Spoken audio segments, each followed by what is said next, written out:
நிலையத்தினுடைய இடதுபுறம் இருக்கிறது. அந்த காட்சியிலையும் நமது ஒளிப்பதிவாளர் காட்டிக் கொண்டிருக்கிறார்.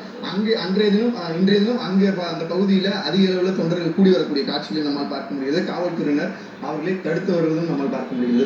இந்த சூழ்நிலையில காவல்துறை உயர் அதிகாரிகள் இங்கு நடக்கக்கூடிய சம்பவங்களை உடனுக்குடன் பார்ப்பதற்கென்று கடந்த 2 சில ஆண்டுகளுக்கு முன்பு சென்னை பெருநகர காவல்துறையில கமாண்ட் யூனிட் மற்றும் சிசிடிவி பிரிவு என்று தொடங்கப்பட்டது. சிசிடிவி மற்றும் ட்ரோன் யூனிட் என்பது தொடங்கப்பட்டது. அந்த அதிநவீன தொழில்நுட்ப வாகனமும் இங்கே நிறுத்தி வைக்கப்பட்டிருக்கிறது. இந்த பகுதி முழுவதுமே சிசிடிவி கேமராக்கள் தற்காலிகமாக பொருத்தப்பட்டு இங்கு நடைபெறக்கூடிய அனைத்து விவரங்களையும் உடனுக்குடன் நேரலையில் உயரதிகாரிகள் பார்ப்பதற்கான ஏற்பாடுகள் செய்யப்பட்டிருக்கின்றன. அந்த வாகனத்திலே இங்கே பதிவு செய்யக்கூடிய காட்சிகள் ஆய்வு செய்யப்பட்டு அதன் மூலமாகவும் பின்னர் வழக்கு பதிவு செய்வதற்கான ஏற்பாடுகள் செய்யப்பட்டிருக்கின்றன.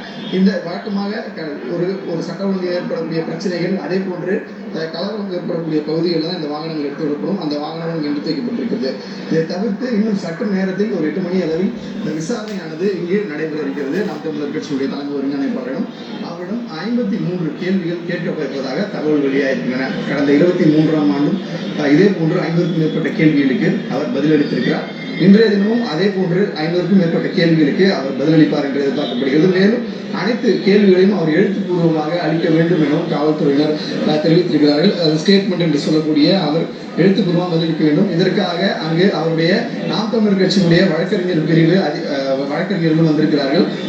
குறிப்பாக அந்த நாம் தமிழர் கட்சியினுடைய மிக முக்கிய வழக்கறிஞராக இருக்கக்கூடிய அவருடைய வழக்கறிஞர் சங்கர் என்பவர் வந்திருக்கிறார். அவர் தற்போது இந்த காவல் நிலையம் அருகே வந்திருக்கிறார். வழக்கறிஞர் அவரோட ஒரு 3 பேர் இருக்கிறார்கள். இதை தொடர்ந்து இன்னும் சற்று நேரத்தில் நாம் தமிழர் கட்சியுடைய ஒருங்கிணைப்பாளர் சீமான் விசாரணைக்கு நேரில் ஆஜராவார் என்று எதிர்பார்க்கப்படுகிறது.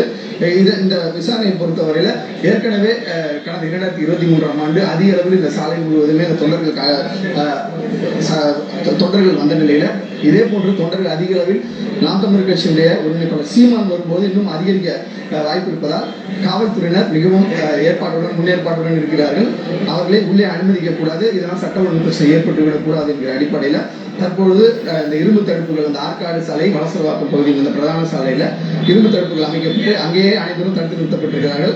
சற்று நேரத்துக்கு முன்பாக இந்த தடுத்து நிறுத்தப்பட்டதற்கு எதிர்ப்பு தெரிவித்து அனைவரும் காவல்துறையினர் வாக்குவாதத்தில் ஈடுபட்டனர். தற்போது அமைதியாக நின்றிருக்கிறார்கள். நாம் தமிழர் கட்சியினுடைய தலைமை ஒருங்கிணைப்பாளர் சீமான் வரும்போது இன்னும் பரபரப்பாக இந்த பகுதி மாற இருக்கலாம் என்றும் எதிர்பார்க்கப்படுகிறது. மேலும் அவருடன் வரும்போது கூடுதல் தொண்டர்களும் வருவார்கள் என்கிற அடிப்படையில் காவல்துறையினர் தயாராக முன்னெச்சரிக்கை நடவடிக்கையில் ஈடுபட்டு வருகிறார்கள். சதீஷ் முருகன் தொண்டர்கள்